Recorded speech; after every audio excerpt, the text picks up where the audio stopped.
جو اللہ کی پاکی کو بلند کرے گا اللہ اسے گناہوں سے پاک فرما دے گا۔ اللہ کی سبوحیت بیان کریں، اللہ کی پاکی کو بیان کریں، اللہ پچھلے گناہ معاف فرما دیتا ہے، اللہ رحمتوں کے دروازے کھول دیتا ہے۔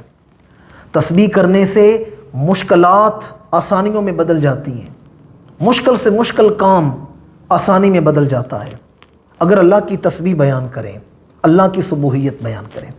قرآن مجید اٹھائیں حضرت جناب یونس علیہ السلام، یہ اللہ کے نبی ہیں، اللہ کے پیغمبر ہیں، انہیں اللہ نے 40 دن کے لیے مچھلی کے پیٹ میں رکھا تھا۔ جناب یونس 40 دن مچھلی کے پیٹ میں رہے، لیکن اللہ تعالیٰ نے جناب یونس علیہ السلام کو صرف 40 دنوں کے لیے تو مچھلی کے پیٹ میں نہیں رکھا تھا، بلکہ اللہ نے قیامت تک کے لیے مچھلی کے پیٹ میں رکھا تھا۔ میں قرآن پڑھ رہا ہوں، فرمایا لَلَبِثَ فِي بَطْنِهِ إِلَى يَوْمِ يُبْعَثُونَ، فرمایا یونس کو ہم نے قیامت تک کے لیے مچھلی کے پیٹ میں رکھا تھا۔ تو جب جناب یونس قیامت تک کے لیے مچھلی کے پیٹ میں ڈالے گئے تو 40 دنوں بعد اللہ نے نکالا کیوں ہے؟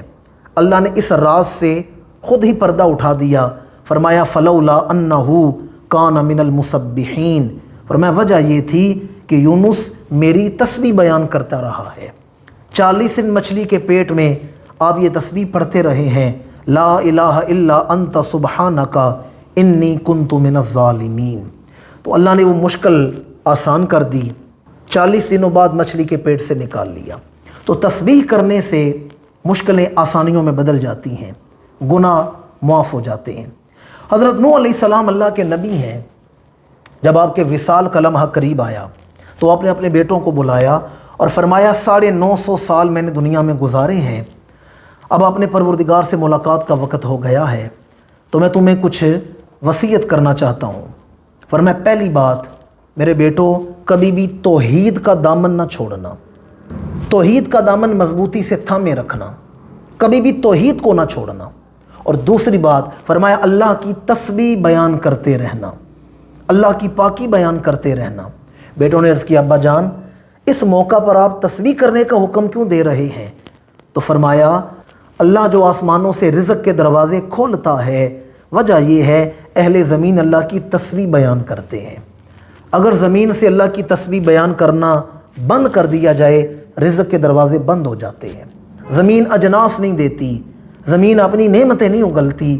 یہ جو اجناس ہیں، پھل ہے، یہ جو ہم اللہ کی نعمتیں کھا رہے ہیں، اللہ کیوں عطا کر رہا ہے؟ اہل زمین اللہ کی تسبیح جو بیان کرتے ہیں۔ اب احادیث مبارکہ کی طرف آئیں تو بے شمار احادیث ہیں، مثلا حضرت سیدنا ابو ذر غفاری رضی اللہ تعالیٰ عنہ، آپ سے امام الانبیاء نے فرمایا ابو ذر میں تمہیں ایسی خبر نہ دوں، الا اخبرک باحب الکلام الی اللہ، کیا میں تمہیں خبر نہ دوں کہ اللہ کو سب سے خوبصورت کلام کون سا پسند ہے، اللہ کی بارگاہ میں محبوب کلام کون سا ہے؟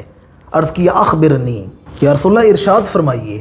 قال سبحان اللہ، فرمایا جو سبحان اللہ کہتا ہے یہ کلام اللہ کو بڑا پیارا ہے، یہ کلام اللہ کو بڑا پسند ہے۔